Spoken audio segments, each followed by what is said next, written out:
Bagô, bagô.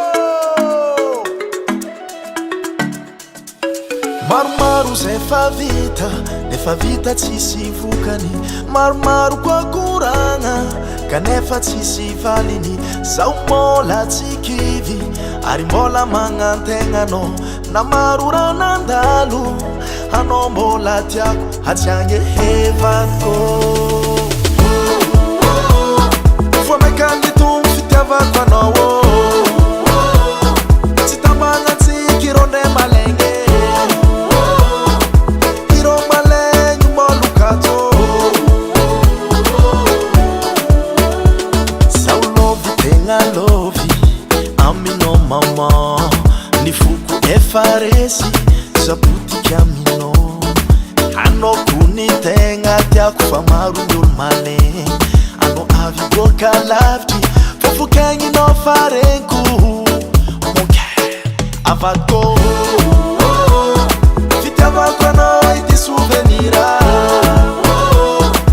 Anao matsiaro salavitry ane. Apizany maso anao matsiaro ava.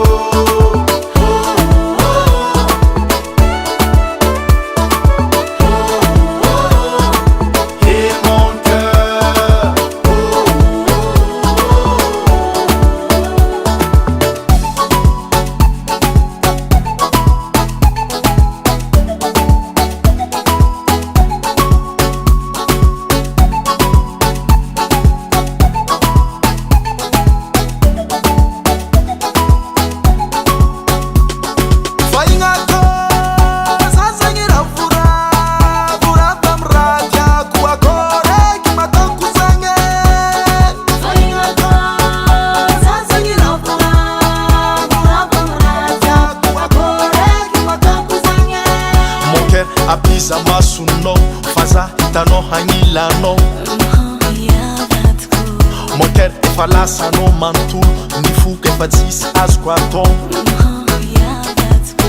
Mon cœur sy mialitsika boka lavitry zegny fa tsy mila ambaranao.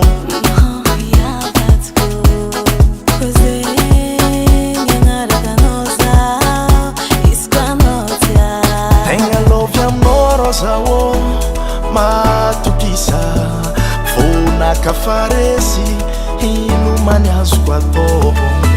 Ankoatrany ankaty anao ary tiako